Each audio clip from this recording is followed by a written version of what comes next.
that we will be, as you asked, as one. We come together for to opening up of our minds and our hearts, that we might receive not only from these candidates and they receive from us, but to hear from you. Therefore, we ask you to ensure that all things work together for good, because we're called according to your purpose, and we love you. Therefore, we submit ourselves to you. We decrease that you might increase. We ask you to open up our understanding, crown our heads with both wisdom and knowledge. Lord, subtract from us anything that would be carnal. In fact, God, allow us to be the visionaries for this community, for our city. This is our prayer today. We pray in Jesus' name. Amen. Amen. Welcome to all of you that are here thus far. We're getting ready for the candidate forum, beginning with the mayor, those running for mayor for the city of Denver, Colorado. Needless to say, and we say it often, this is a crucial time in the city of Denver. There's so many things that needs to be done, needs to be accomplished, and the trajectory of our city is at our heart. We as an alliance are just glad to see the candidates here and those to hear from them. We have 3 candidates here so far. How many of you have been in this place before? All right, thank you. We're glad to have you back here again. And here comes Debbie.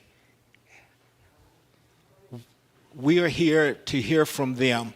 I know they would like to hear from us, but we are here today to hear from you. We want to hear from your hearts.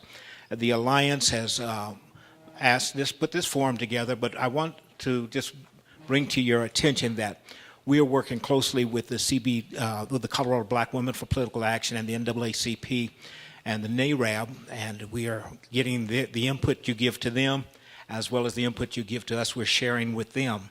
So what we're trying to do is really indicate and give you an indication and place evidence that we're in unity with one another. One thing we've found that sometimes we become divided. We don't want to be divided. I'm a lover of nature pictures. I love to see the animals and the things like that. And I notice how the lion will separate the weak one in the pack to devour him. And we have united ourselves together so that there's no weak ones. So that what you say today, what you share with us today, is going to be broadcast live on several platforms, so that we can share this and share it again. We'll review it, and we will shortly after this is over, today is over, we know there's another forum on March 18th. We'll be there to listen and hear and see exactly who you are, what you are, why you are, and what you have for us. This is your community. This is a big form of your community. We as pastors in the Alliance, we have an audience every Sunday. Many of us 2 or 3 times a week. And that audience is counting on us to give to them the information they need to make the right vote. We're grateful to those of you who have reached out to the Alliance and assisted us in the get out to vote.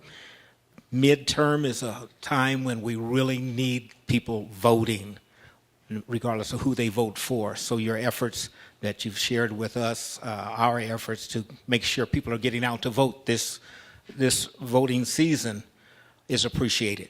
That being said, our Vice President of Political Affairs, Pastor Burleson, is going to take it from this point forward. He'll introduce our committee and some of the Alliance members. Thank you. Thank you, Mr. President. And again, you said it succinctly and right to the point, so I won't belabor the time. Everything that we're doing here today is going to be a part of, I think, our community for the next 4 years. So we are concerned about who we vote for.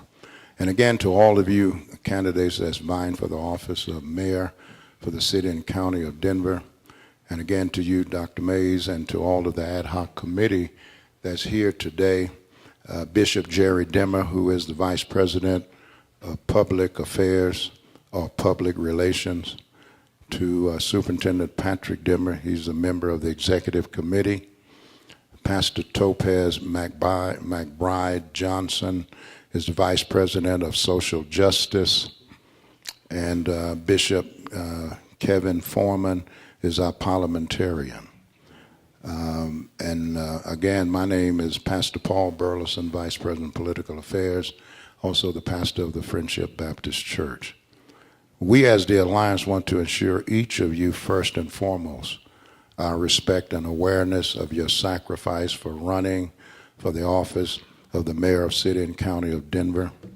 And as a faith-led organization organized over 80 years ago, we have and will today ask tough questions that are geared to know your heart and passion for our parishioners and possibly for your constituents. If you are successful in your bid for the office of mayor, we're going to be asking questions that's germane and relevant to our constituency and certainly to the citizens of the city and county of Denver. Our wish is that you will not personalize or take offense to our approach of probing questions that will enable this body to decide who we will endorse. We believe our endorsement should reflect an individual that cares for the people they represent, regardless of the cost. And with our endorsement, we believe that that candidate's character will never operate on the assumption that what is morally wrong can be politically right. So we are passionate about what we're doing here today. Some of our constituents, if you would, or our congregants are not able to make it, but they're watching on live stream. This is midweek. Some are working and some are breaking away on their phones to make sure that what we do here today will reflect what their wishes and desires are. The following are the rules of our forum. All candidates will be given 2 minutes to introduce yourselves and 2 minutes to answer questions from the ad hoc committee and possibly from the community. Then you'll be given 2 minutes for closing, and the 2-minute rule will be strictly adhered to. If you can just sound what we're going to be. That's it. Okay. Some of you have been to Sunday school. That's how we were. Amen. Indoctrinated. Once you hear the bell, it's time to shut it down. I think he liked hitting that bell. Yeah, I think so.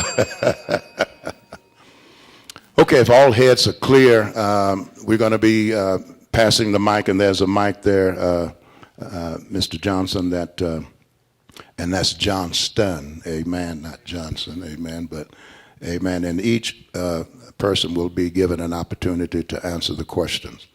My first question is, in a single sentence, why are you running for the office? Oh, I'm sorry. Thank you. That's right. Let's start with the introduction. Thank you, Mr. President. 2-minute introduction. Thank you so much, Pastor Burleson, and great to be here today. Really appreciate you all inviting me. Great to be back again with the Alliance. We've been together for many years working on projects across the city. I think I know most of the folks in the room. For those folks that I do not know, I was proud to have spent the last 20 years serving this city and this community in different ways. I started my career early here as a teacher and as a school principal. Began both as a principal serving students who all lived in state custody or in residential treatment centers.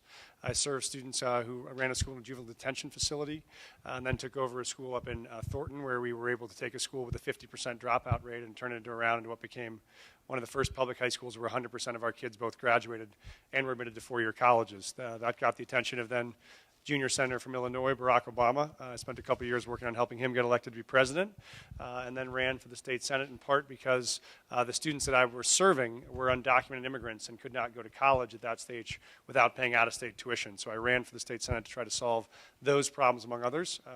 As soon as I got elected, opened my community office right there in the Holly at 33rd and Hudson, and spent 10 years there working hard on things that we could do to help rebuild opportunities for the community. I've spent the last 3 years as the head of a foundation working on issues that deeply affect families and kids in the Denver area, many of them in partnership with you, like the effort to bring about universal preschool statewide, like the effort to pass affordable housing statewide in Proposition 123, like the launch of the Deerfield Fund to help close the black wealth gap. And so I am running for Denver because I think we have an opportunity to be America's best city, but I think we have some hard truths we have to face. And those hard truths we have to face are that there are some real challenges the city faces. We are right now not housing everybody. We are not keeping everybody safe. We are not including everybody in a city where teachers and nurses and firefighters can afford to live here in the very city that they're serving.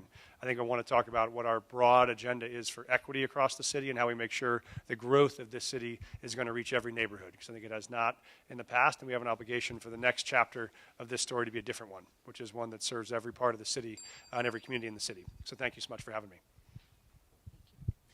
Well, good morning, everyone. I'm State Representative Leslie Herod. I'm so proud to be here with you all again. First, I just want to say thank you for your continued and ongoing prayers throughout my time as a state legislator, and of course in this mayoral race. They are felt and they are very much appreciated. You all know a lot about the work that I have done. As a state legislator, I have passed over 150 pieces of legislation into law, but that's not the exciting part. The part is the work that we've done, particularly for our community. Together, we have been able to pass the country's only police accountability bill in the nation. I was able to do that as a legislator alongside of our good friend, Senator James Coleman, because of the work that you all have been pushing for years. For years. A lot of accountability that you have asked for within the state, or the city of Denver, the city of Aurora, and the state of Colorado, we were able to codify for the first time in history. And I want to thank you all for showing up, for testifying, and continuing to lead even through the toughest times of the COVID pandemic. I've also been able to pass the Crown Act, something that has eluded us for too long, where our young people, our folks who are working, and our seniors have been told that we can't wear our hair the way that it grows out of our heads or the way that we want to. And so now in Colorado, we became one of the first states to implement the Crown Act, saying that you cannot discriminate against someone based on their ethnic hairstyles. That includes locks. That includes our natural froze, and includes protective styles, and even, yes, our weaves cannot be discriminated against anymore in school. I did that because there was a young child at East who was told if she couldn't get her ponytail straight and to look like her counterparts, that she couldn't cheer. I was proud of her mom for stepping up, but one thing I realized was we can actually do something about it now that we've got the largest Black caucus in the nation. in the Colorado's history. I have chaired that Black caucus and will continue to work putting Black people first every single time. During the pandemic, Senator Coleman and I ran a bill to make sure that our small businesses had access to dollars. We are the first to put actual money into the Small Business Equity Office, and we got sued for it. But I tell you what, we still spent those dollars, and I know Denver is ready for change. Thank you, sir. Good morning. I'm Deborah Ortega. Everybody calls me Debbie. I currently serve as an at-large member on the Denver City Council. I'll be completing my third term. I also served as a district council member. Been here with you on many occasions and appreciate you hosting this today to give an opportunity for you to hear from all of us. I'm here running for mayor because I think now more than ever, this city needs someone who understands the inner workings of Denver. I've worked on every issue that we're all talking about, from housing affordability to how we are addressing the needs of our unhoused population, to crime and safety that is challenging not just our city but our metropolitan area with the presence of guns and the deadly drugs that are on our streets that are killing people. So those are issues that I've worked on. I am on the board of a nonprofit housing development organization that has been building housing in this city, affordable housing for veterans, for seniors, for people with AIDS, for our very low income. We house a large number of people who have come off the streets that need housing.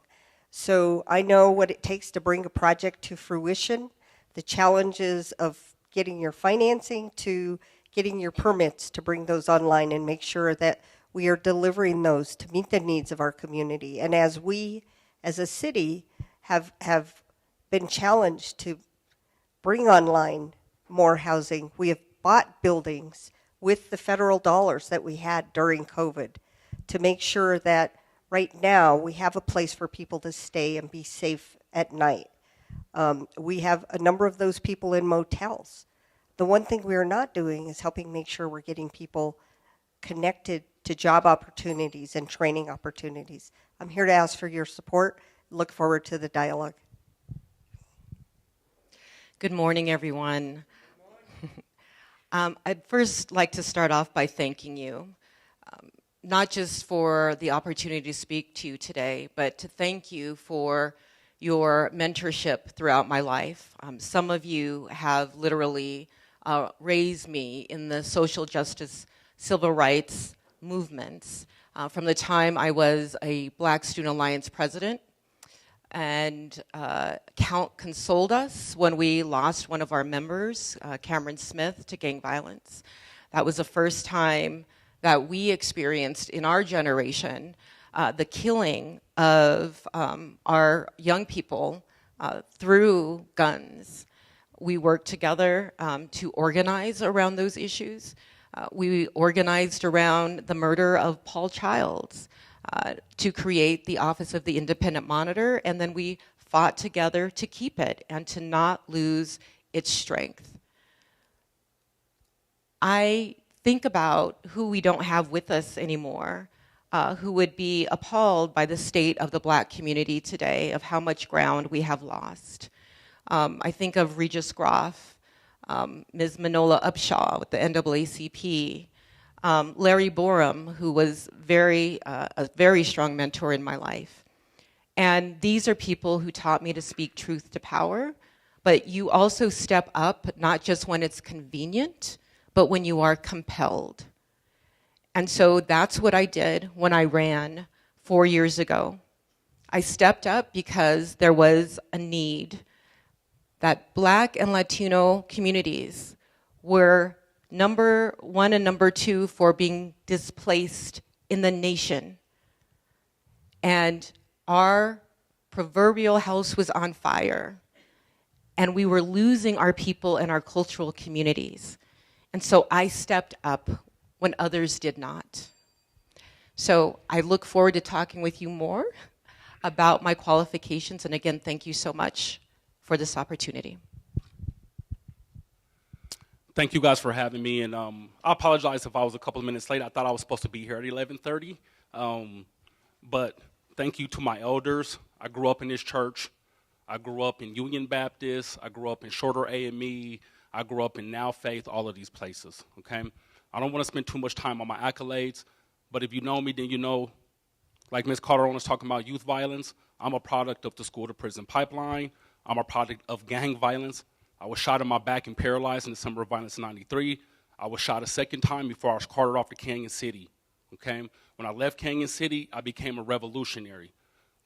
We got to move past activism. Let me give y'all some statistics. The 2010 census said that Denver, Colorado African-American community was 13% African-American. The last census, we were less than 10%. We have 8,000 homeless people on our streets. Go to Colfax and Downing, and you see those older Black women. You see those young Black men standing on that bus stop, 20, 30, 40, 50 of them. However, with 8,000 people on our streets that are homeless, we make up less than 10%. Almost half of our homeless population are African American. We had 88 homicides in Denver last year. We had 96 the year before that and 95 homicides in 2020. In the third of that year, we were locked down for COVID. However, we had a decrease in homicides last year in Denver, but we had a record 50 homicides in Aurora. These are Black young men and women. 36 women of color were murdered in our metro area last year, starting with Jasmine Hernandez. Her body was found on Colfax in Quebec. No one's saying this, not even the women of color are running for mayor, and I'm not trying to be negative. I'm running for mayor because if I don't get into office, I fear Black Denver is doomed. We need to move past this conversation of affordable housing. Affordable for who? Who decides what's affordable for a poor Black or brown family? Vote for Terrence Roberts for Denver mayor if you really want to see tangible change in the city of Denver for Black and brown people. Thank you. Thank you. You've answered my question as to why you're running. So we want to move forward on that. We're going to ask Bishop Foreman if he would ask his questions at this time. We'll pass the mic to him. Do you want to go back in the same order again? Just trying to figure out where the mic We'll start needs on to- that end.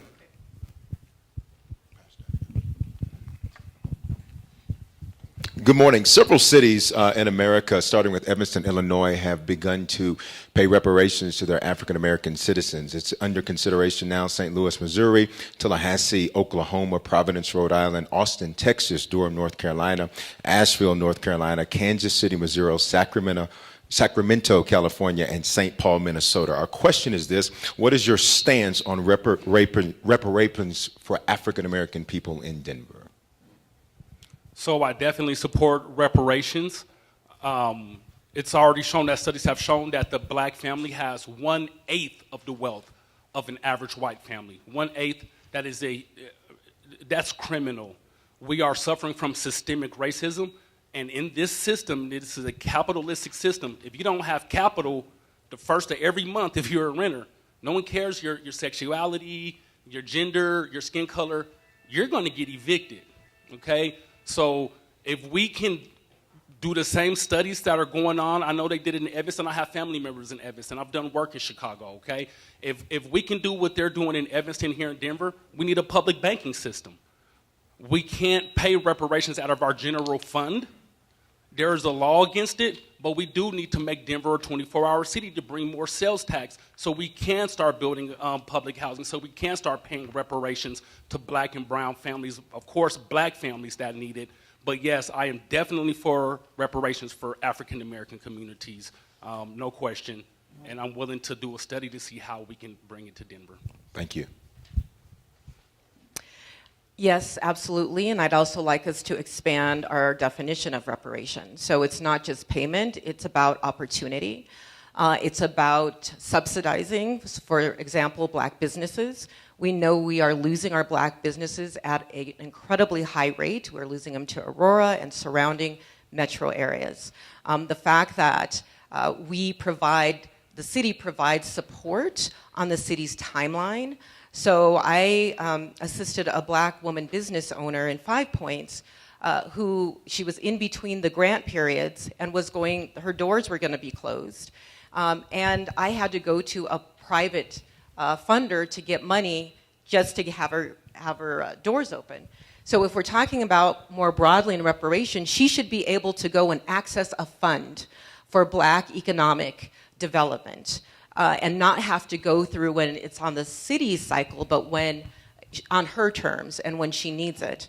When we also talk about reparations, let's talk about, I used to run the city's reentry program. How about when folks are coming out of jail and they need a place to live and they don't have any money?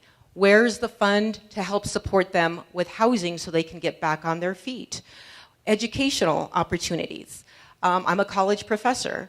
And the fact that many of our black folks, especially men, are lagging behind in college educations, where is the fund to help support them beyond the little financial aid that's available or the massive student debt?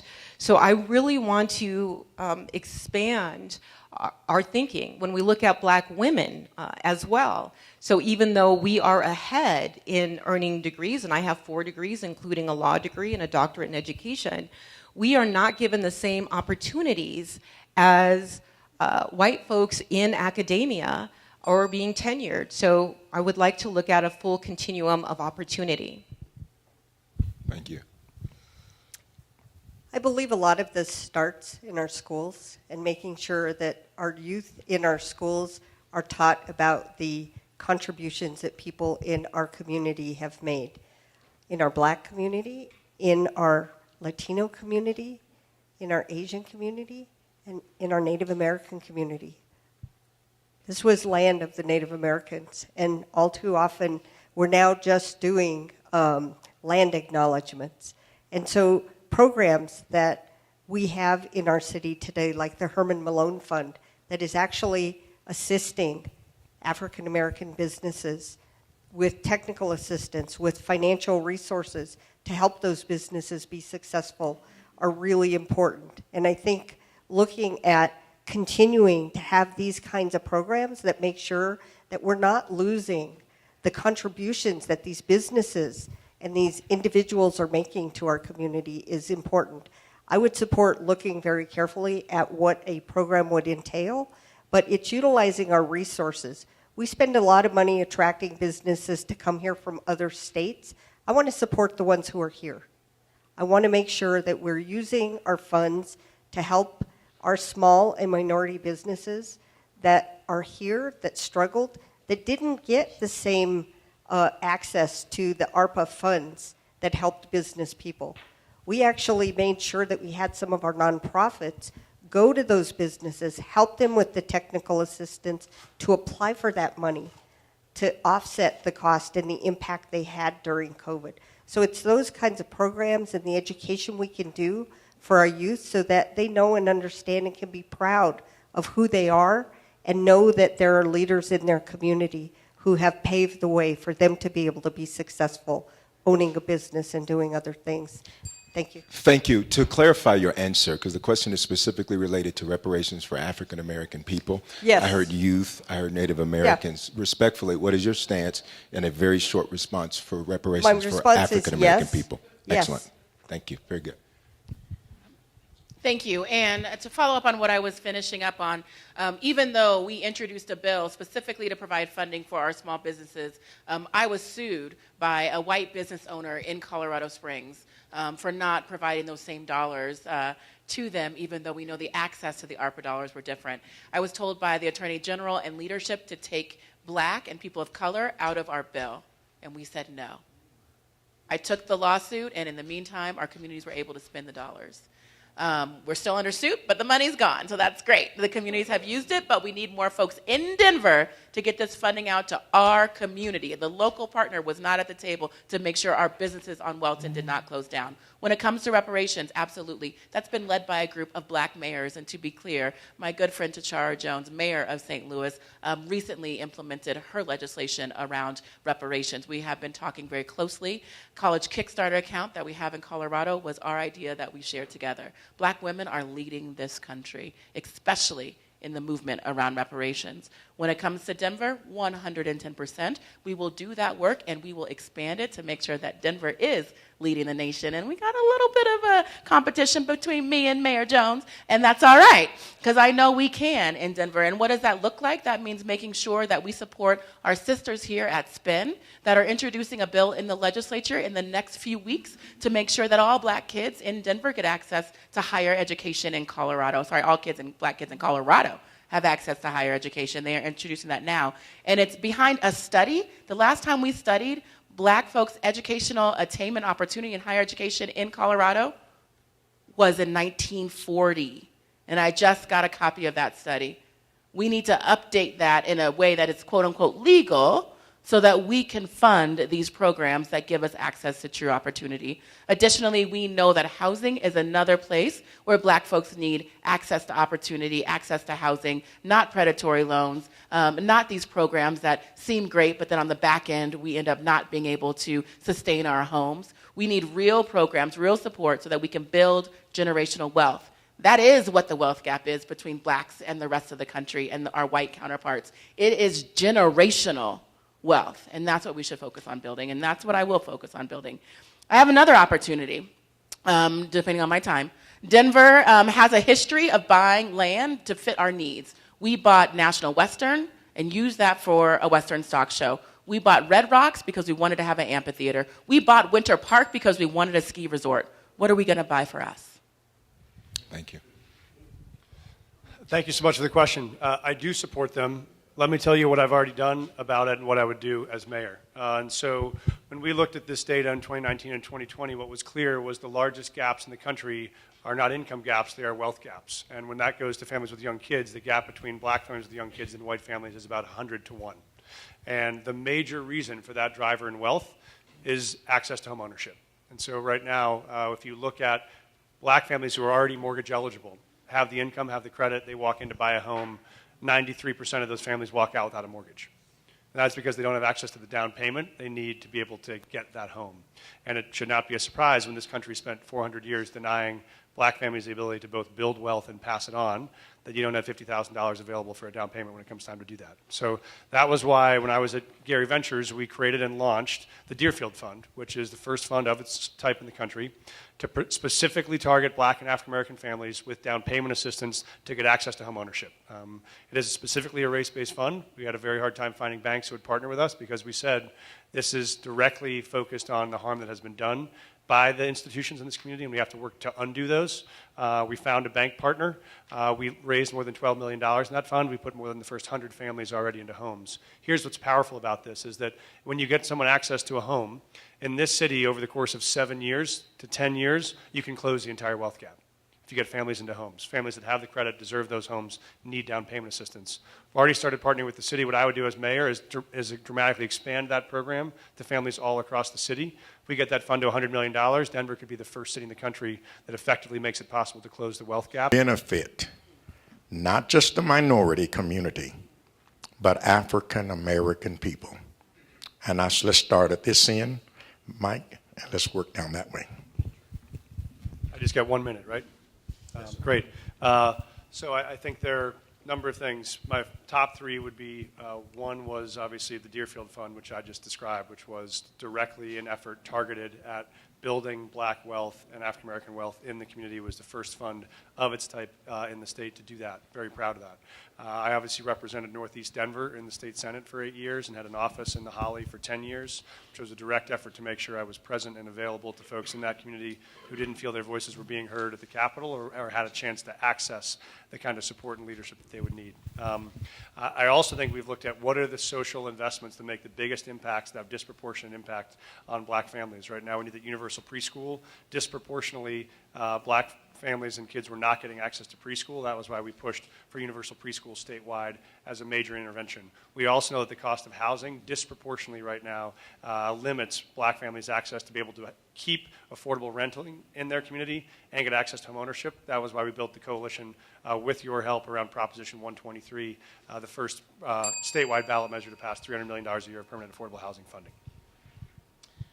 Thank you, and I too am unapologetically black, and I appreciate you saying that in this forum. It's probably the only forum I've heard that being said out loud. And so, we have an entire fact sheet of all the bills that I passed specifically for the black community. But as the chair of the Black Caucus, we actually held our first ever Black Caucus hearing where we had black folks from the community come and talk to the Black Caucus. In that hearing, we were able to then pass the Crown Act and had Senator Coleman leading the committee that heard that bill. We passed police accountability directly because of the murder of black and brown people on the streets. And I think that's extremely important because when we then followed up looking at what happened with Elijah McClain and banned the use of ketamine on people, especially black men, that it was being used on in our communities. We have funded Minority Business Office, particularly calling out black people and black businesses. I put black in so many bills after being told not to. So I could keep talking about that. But additionally, I come to community events in the black community, not just when I'm asking for the vote. I have worshiped with you all. I have been here as much as I possibly can and will continue to do that. 1 minute is not enough to talk about what a black woman has done for black people when I'm blackity black every day.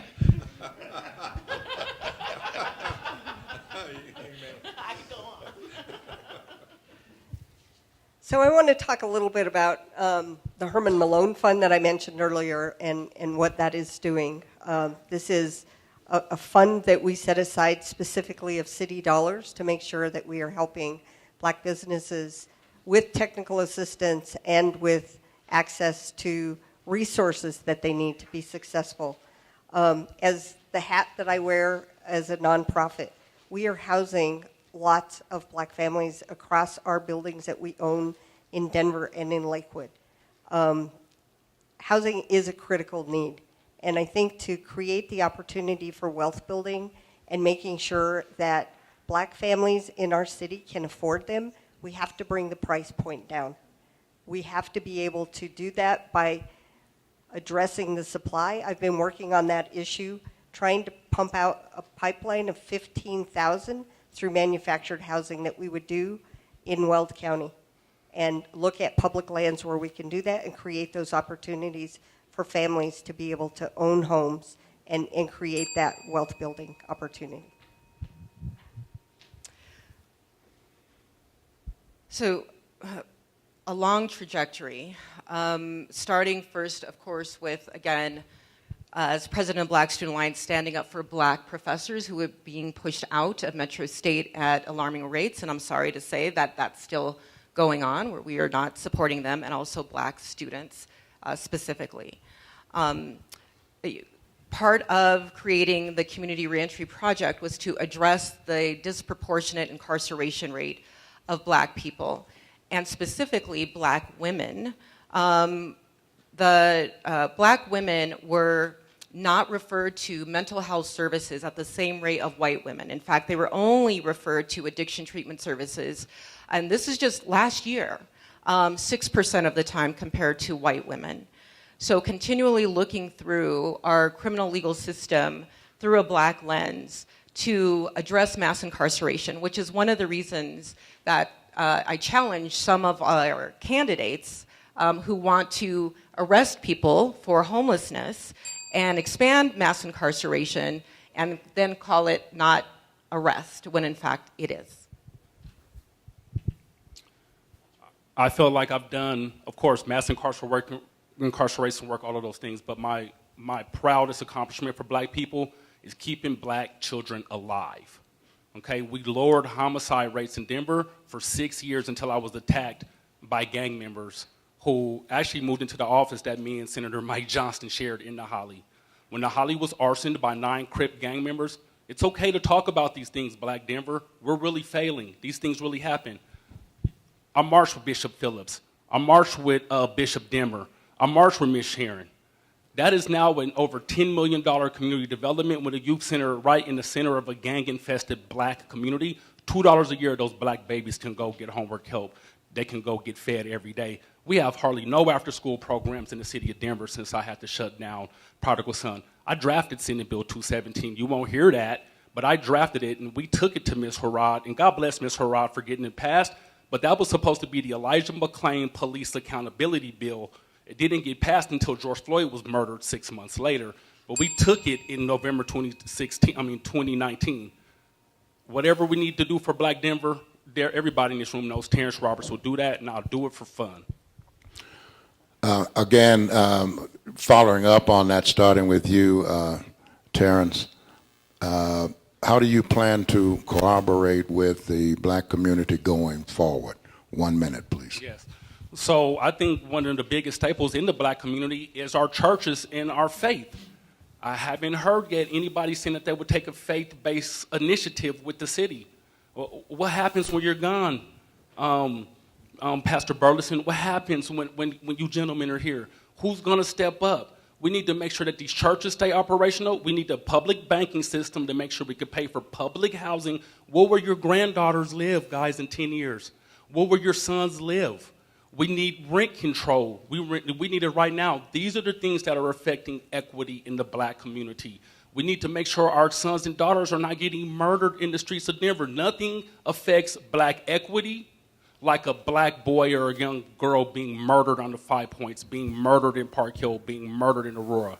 Some of you sitting to the right of me and around me have grandchildren and sons and daughters who have been murdered and maimed in the streets of Denver. We have to act now. That's how I'm going to work with Black Denver, is by making sure our babies stay alive and our sons and daughters have a place to live in a few years.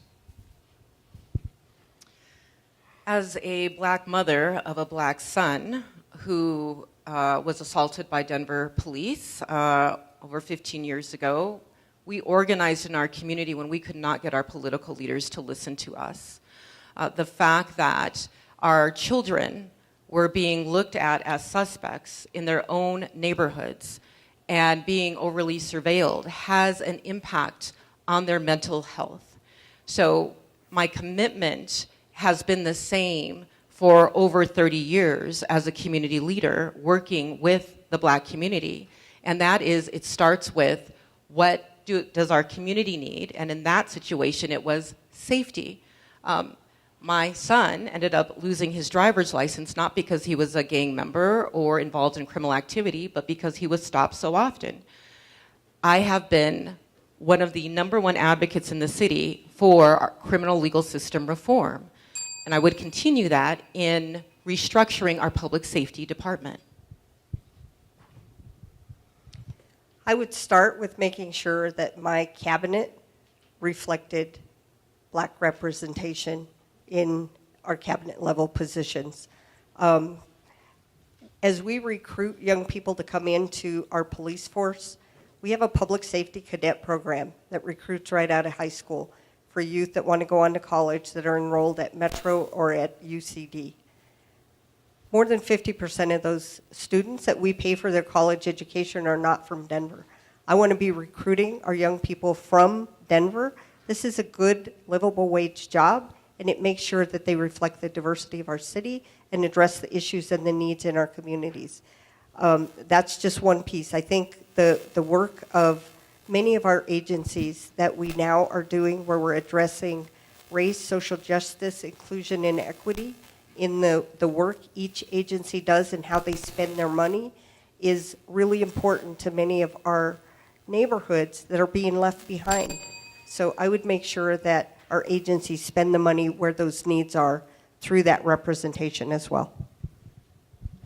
Thank you. And I will start by saying it will continue to be in the community. I will continue to be in the community. I will increase communication directly with you all in the Ministerial Alliance and have a direct liaison very similar to the one you have now in Senator James Coleman to ensure that y'all are consistently at the table when it comes to working with not only issues dealing with the black community, but dealing with the entire city. And I want to tell you how I've led on this in the past. We all know that, yes, as a black woman, I will have black women in my administration and other black people leading, not just reflective of the city, but reflective of our values, right? Reflective of our values.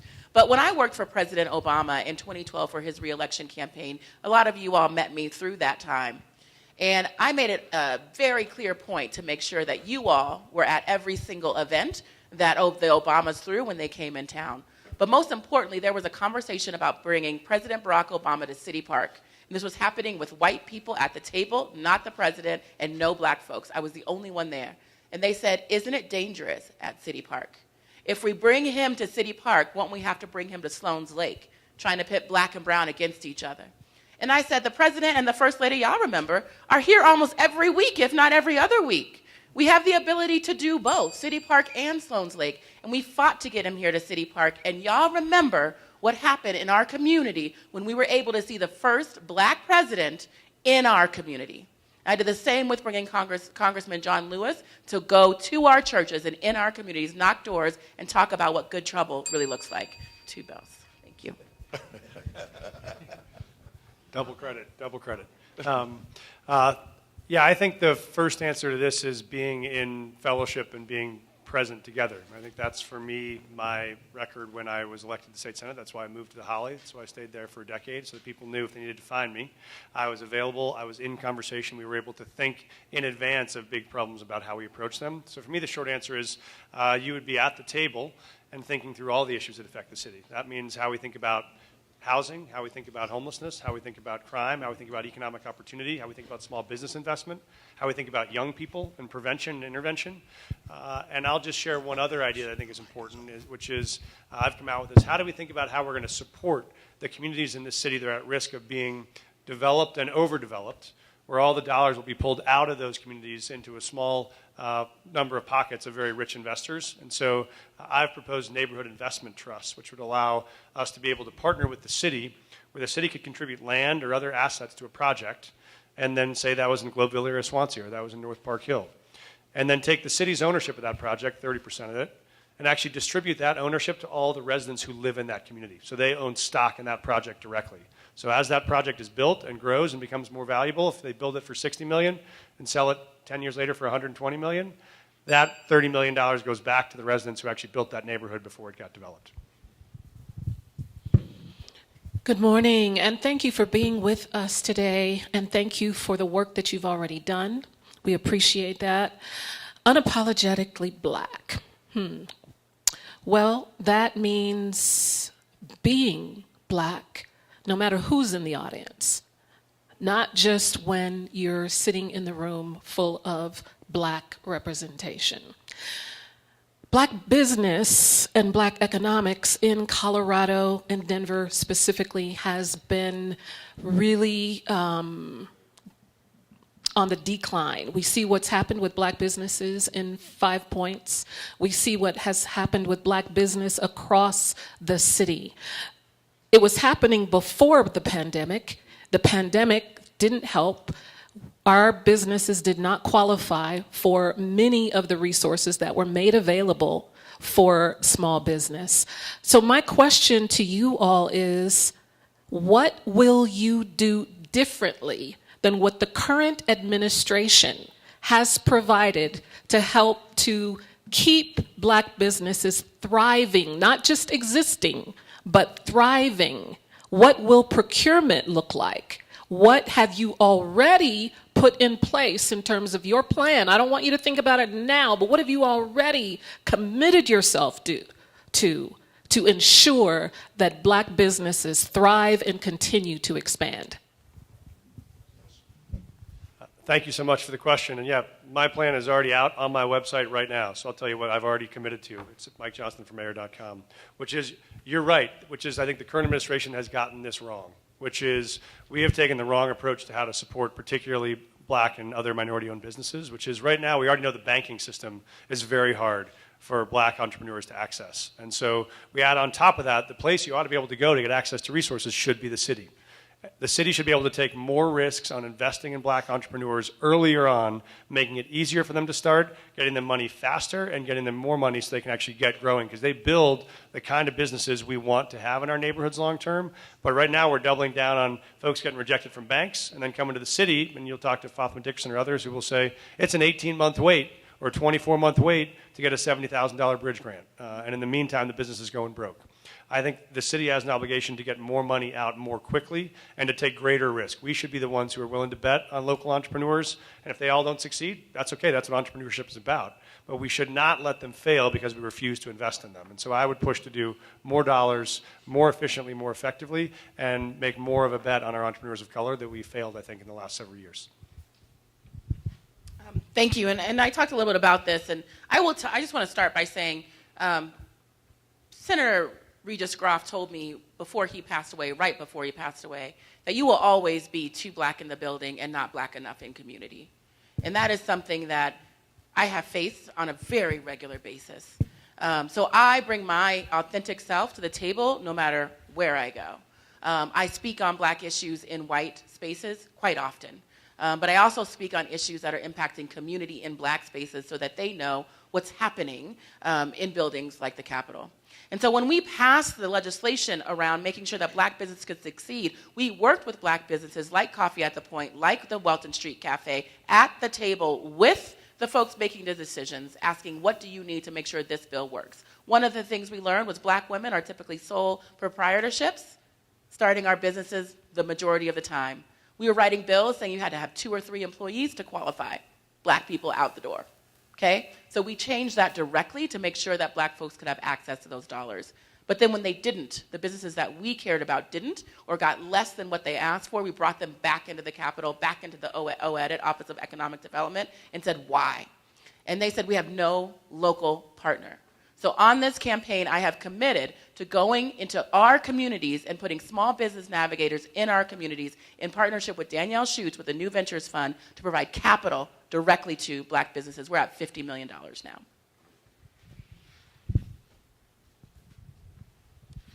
So one of the programs that I will be bringing forward before I leave office, this is to help make sure that we're getting people plugged into a pipeline for construction careers. We also need to be continuing to support access to small and minority businesses, and specifically black businesses, through our MWBE program. This is for anybody who wants to do business with the city, whether it's for construction, and we now have professional services that we've added to that ordinance. So this covers a whole array of different types of businesses, making sure that we have goals being set, and this is something we have to upgrade every 5 years. We have to do a new disparity study and a new ordinance. And I have fought to make sure that we have black businesses included in that process. This includes access to jobs at the airport, as well as other big construction jobs that we do through our bond projects. And I will continue to do that. This Construction Careers has been getting people into the pipeline doing construction jobs, but many of these young people who have come through this program have started their own businesses, and they're now doing work with the city through those businesses. And that mic is on. I want to thank Representative Herod for those words about being in spaces where you're too black or you're not black enough. Black folks, we come in a spectrum. So I am both. I am black all the time. I am Latina all the time. I am Afro-Latina all the time.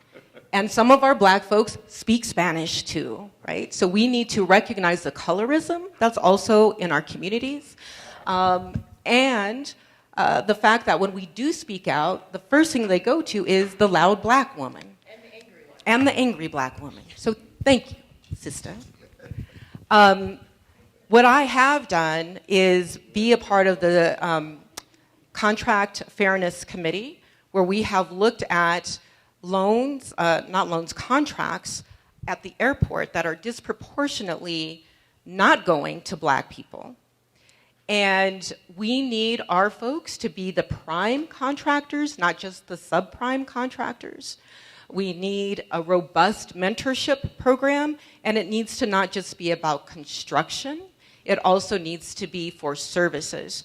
So there is a lot of money, and we need to disaggregate the data, because when they look at minority women contractors, they lump us all in together, and they don't look at black women specifically. When we talk about sustaining black-owned businesses, where are they going to be? They can't be in Lakewood. They can't be in Commerce City. A black business needs to be where black people are. The 5 Points, Northeast Park Hill, Aurora. Even though I'm running for mayor of Denver, most of us have been pushed to Aurora, Green Valley Ranch. We need a public banking system to make sure that we could give forgivable or low-interest loans to black business startups and to sustain black business. Every black business, except Bro Jeff here, has been shut down on the 5 Points. Every single one almost. It is true. It is true, okay? So you should run for mayor if you want to get up here, brother. I'm not trying to be negative, guys, because I love you guys and I love my people. I am concerned about black business. I'm concerned about our babies dying in these streets while we're up here politicking, okay? We need a public banking system. We need to make sure black people can stay on the 5 Points. A business is someone handing you money from their pocket for a service you provide. There are no black people walking up and down the 5 Points because they don't live there anymore.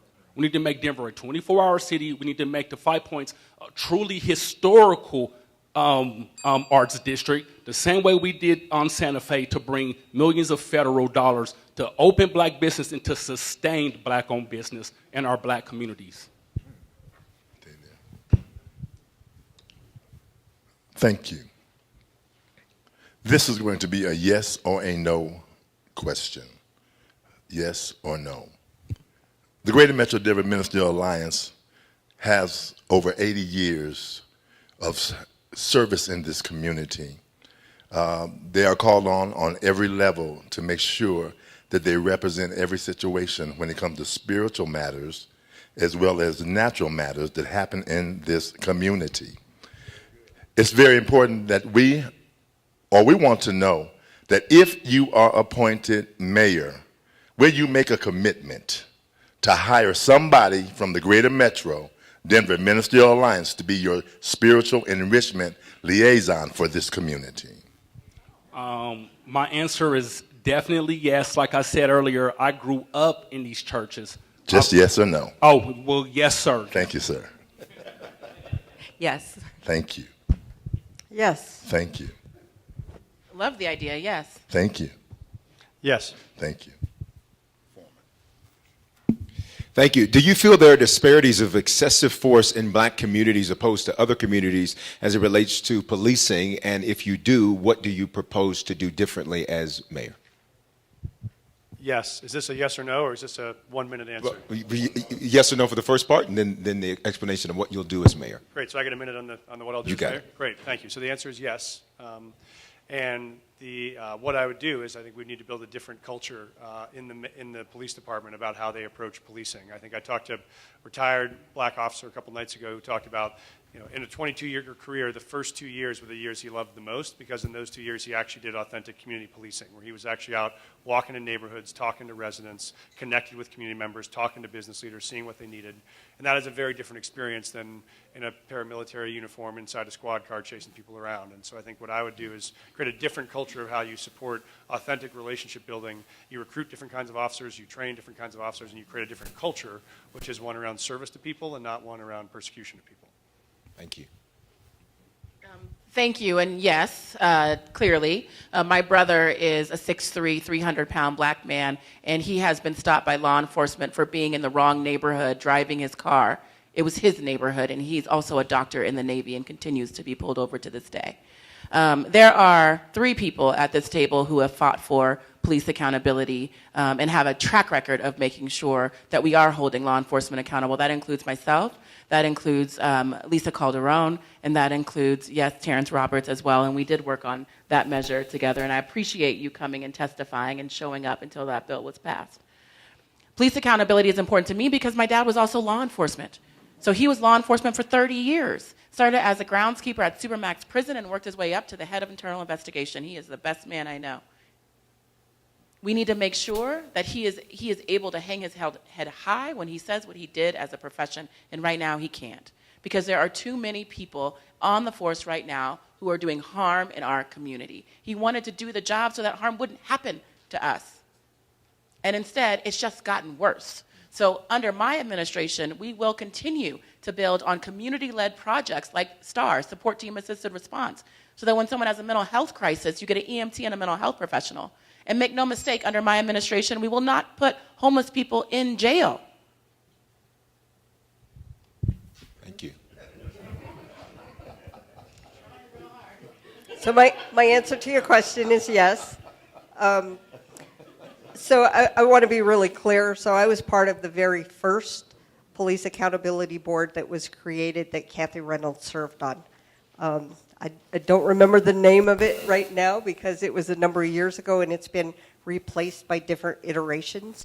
And we now have an independent monitor and an oversight board that is responsible for holding that accountability. And I think that is critically important. I also have family in law enforcement.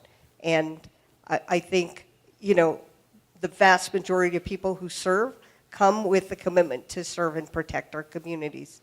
And when we have those bad people, we do need to hold them accountable. And I think the training is absolutely critical.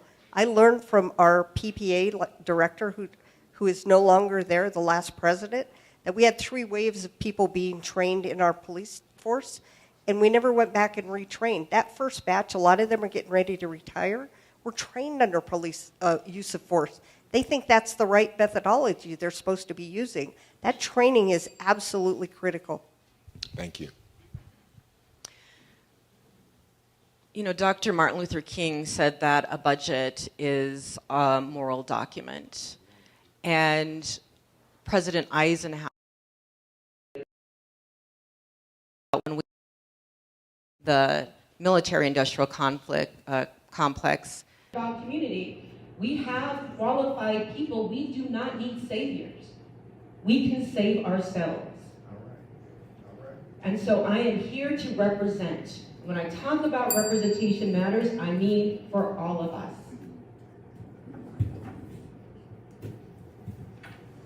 As an elected leader that has been in the city for some time, I've worked really hard to represent all of our community. And we have had many different issues that have come before us. And I make sure I listen to our community and that we are solving those issues and those problems. For example, we had an issue with a couple of contracts that came before city that were voted down. My colleague here worked for Councilwoman Sidibaca. I agreed on the policy conversation, but what that resulted in is now we have no community correction beds to help people acclimate that are coming out of our prison system. That's important. I want them to be successful when they come out so that they are not ending up back in the prison system.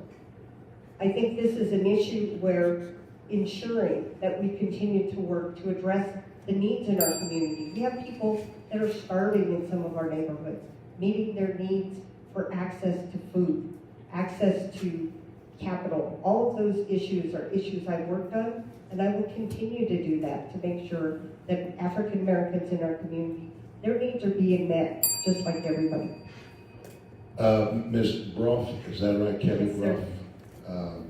Thank you for making it. We want to at least give you an opportunity, a 2-minute introduction, and then we want to give you 1 minute to answer the question from the floor.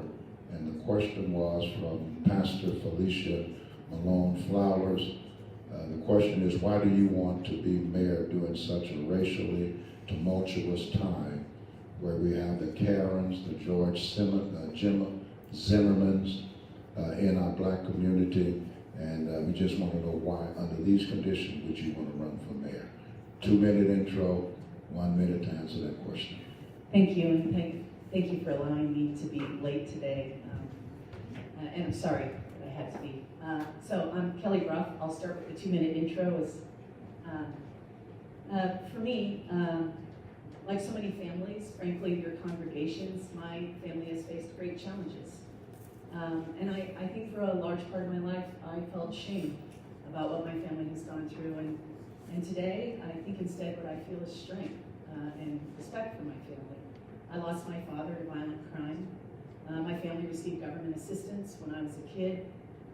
My husband struggled with addiction, and my girls and I lost it to suicide. And I think today these are issues so many in our city are struggling with. And I think we need a mayor who not only can understand those issues, but can also help manage a city through them. And I would include the racial issues that I see as part of that needing to help lead. And my background, I feel, has prepared me for this. I was the CEO of the Chamber of Commerce. I was John Hickenlooper's chief of staff when he was mayor. I've been the head of HR for the city. I've even served as a legislative analyst for all 13 members of the Denver City Council.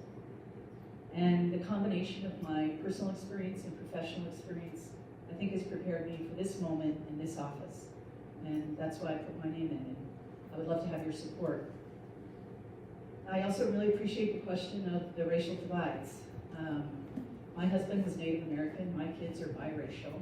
There's no question in my life early as a white woman, I was exposed to how different their life was because, frankly, of their skin color.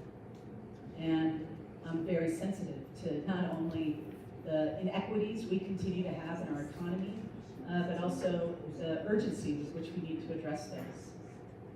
I run because I think the only way we can address those issues is somebody who is willing to listen to the hard truths and is willing to make the tough choices about how we change that reality in our economy. And I've done that work when I was at the chamber, and I'm committed to doing that work as mayor, and I'm happy to share more of those details and would look forward to further conversation about how we do it. 1 minute on that. Thank you. I should have started by saying that I am a woman of faith. I am a Christian. Growing up, I grew up in a pretty difficult household. My sister was incarcerated, in and out of incarceration for 30 years because of mental health and substance misuse. She faced sexual trauma when she was 16 that we didn't know about. I was born shortly thereafter. When I had struggles with my family, I moved to Baton Rouge, Louisiana, and quickly realized that the household I moved into with my stepmom was not one that supported me. In fact, they told me that I should give up any hope of going to college or being successful, and I just knew that was wrong. So I walked the block and found myself at Mount Olive Baptist Church. And while my mom is a woman of faith, she always told me that we would find faith in our own time. I walked in that church, I was baptized shortly thereafter, and I spent the rest of my time in Louisiana going to that church at least 3 times a week. When I thought I was alone, I realized I was not, and that God was always with me. That pushed me to do more for a community at all times. I feel like my purpose is to do the work, and that is what I do. Can I have 30 seconds? Okay. Thank you. The reason why I'm doing the work now is because we deserve someone who's going to fight for us every single day. We deserve someone who understands the racial strife that's going on and call it out and fight and not just let it happen. That's what I'm committed to doing every single day, because that is what my faith tells me I must do.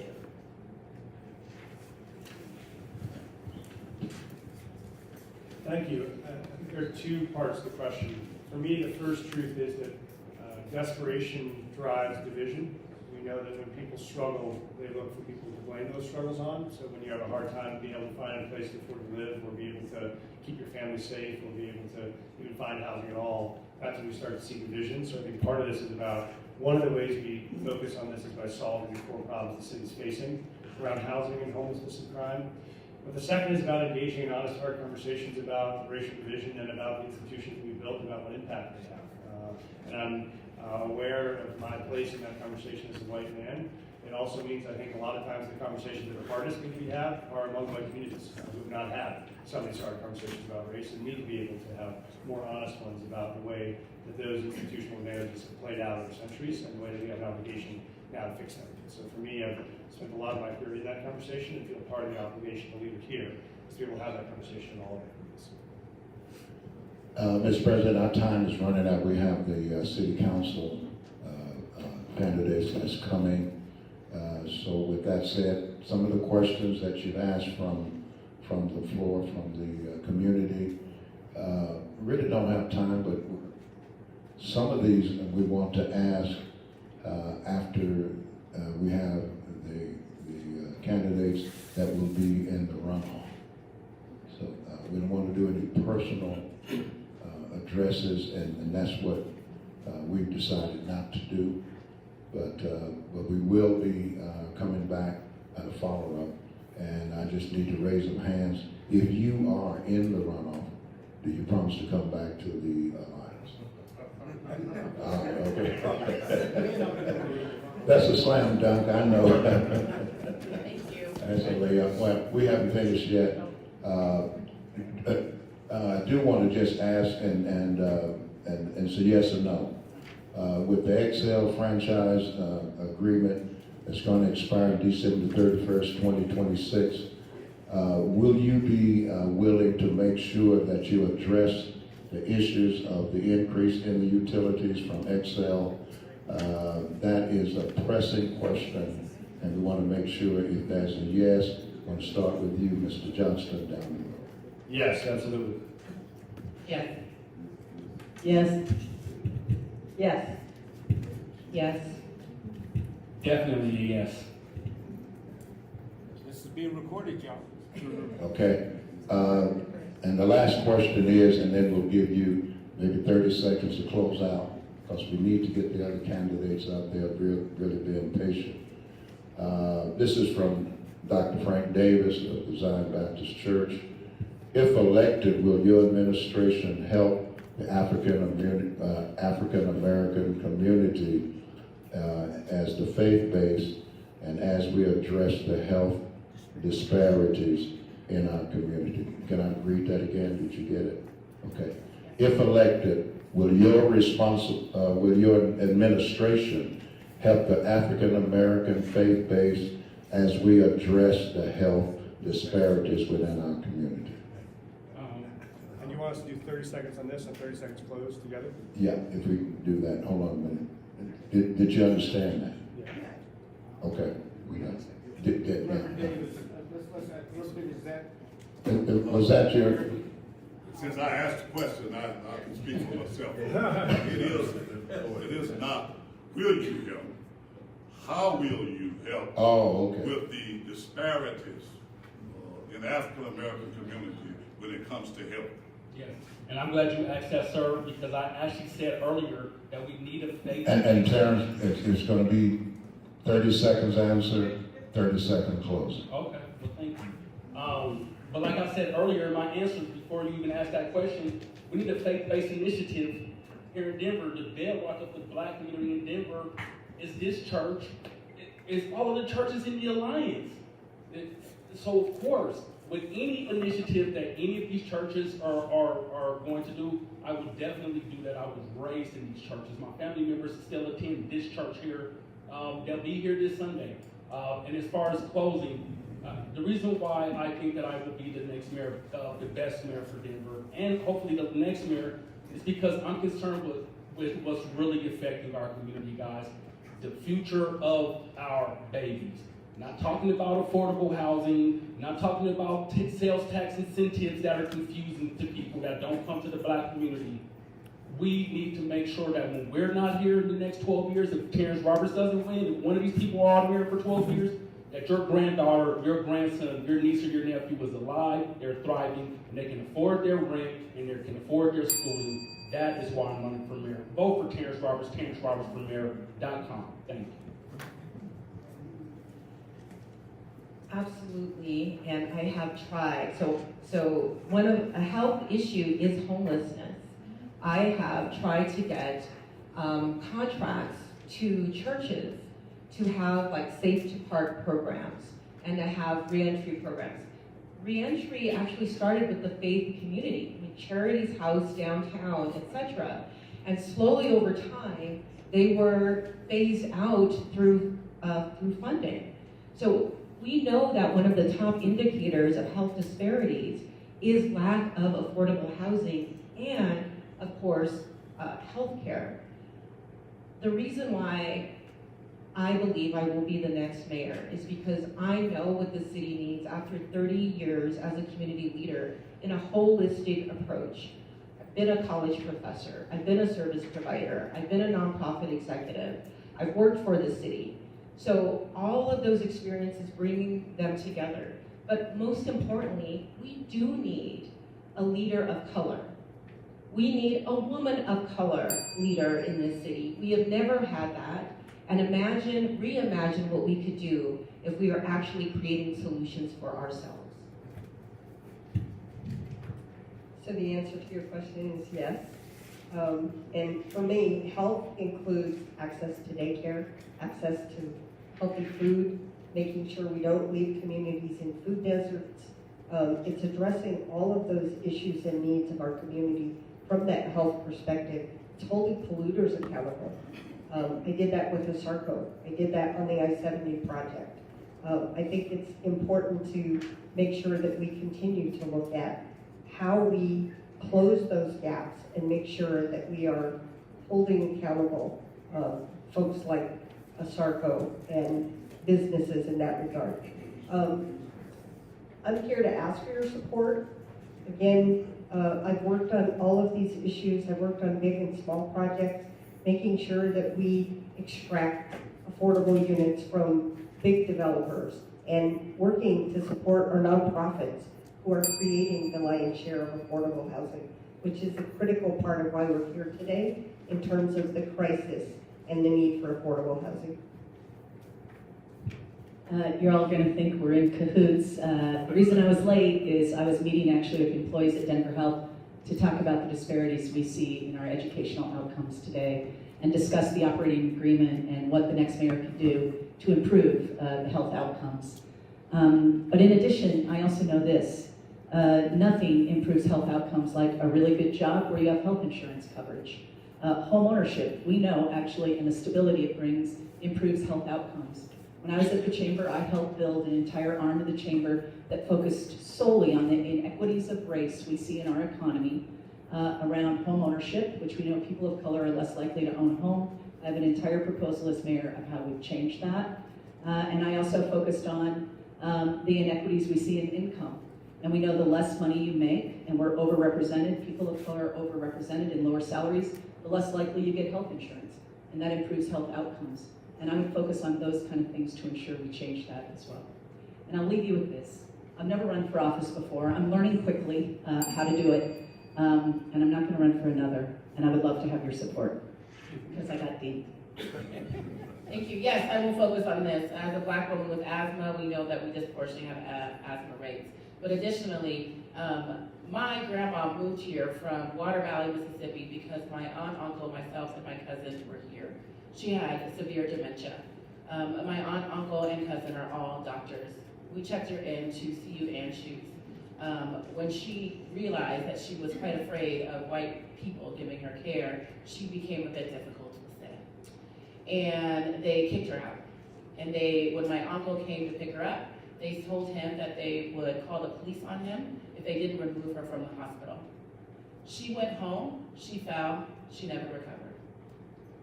She's no longer with us. That happened right before the COVID pandemic. No matter what degree you have, you still, as a Black person, have worse health outcomes than anyone of any race, of any money, right here in Colorado. My mom is in a senior care facility, and I'm afraid for her every single day. Every day. When Black people started to die from COVID, I am the one who got with Black leaders, women leaders across the country, and started tweeting and writing about the fact that we can't get our data numbers around why Black people are disproportionately dying and not getting tested. That was the email that was heard around the world. I got in a lot of trouble from my good friend, Governor Jared Polis, but the data started coming, and that's when we started talking about disparities. It did not happen before we did that work. I will continue to lift up and speak about disparities, but I will fight to make sure that Colorado, and Denver specifically, closes that gap. Not just talks about it, but closes it. For my family's sake and for all of ours. Thank you, Ms. Davis, for this question. I think there are two important parts. One is we know the most stable part of social determinants of health is housing. Make sure we have access to stable, affordable housing. That's why I led on passing Proposition 123, which would put $300 million a year every year into Colorado, making sure people can afford to pay the rent and not have to fear that every month the rent's going to get jacked up and they can't stay in that home. The second is, yes, how do we take courageous action when we know there are health disparities? During the pandemic, I ran an organization called COVID Check, which was the largest COVID testing and vaccinating organization in the state. And when we saw massive disparities in access to the vaccine, we took courageous action. We actually spent $1 million to put people out on the streets, to walk the neighborhoods with the greatest population of people of color, sign them up for vaccines, bring mobile vaccine sites to those neighborhoods, get them transportation, and make sure we dramatically increase the vaccination rate. This is going to take real courageous action, committed to equity, and committed to delivering those results every day, and that's what I will deal with as the next mayor. I'll just add, thank you for having us. You know, my favorite verse is Micah 6:8, which is what is asked of you, but to do justice, love mercy, and walk humbly with God. I've worked hard to walk humbly as a partner with you over these last 20 years and look forward to the path to continue that walk over the next day. Thank all of you for coming, and President's going to have the last remarks. But those of you that are city council candidates and also the DPS, would you check in with Pastor McBride so she can get your name so we can get the tents set up for you? We're going to break for about 10 minutes. Amen. But we're going to have the last remarks. Thank you again, all the candidates that are here for the mayoral. I want to thank God for our city fathers, to you, Dr. Peters, Dr. Asen Phillips, that's here also. Amen. And Dr. Rodney Perry. You're too young to be one of the fathers. Stephen Dewberry, I want to thank God for you. And Dr. Seal Morgan Smith. God bless you for being here. Brother Jeff, I know he had a question. Can we do that real quick? If we can do that, candidates, we have a question from Brother Jeff, and then we're in the hands of President Mays, and then we're going to break for about 10 minutes. So my question is real simple. It's yes or no. And if your answer is yes, just it's about Park Hill Golf Course. Are you yes or no on 2-0? And have you received money from the developers, Westside or Andy or any related entity as it relates to that development?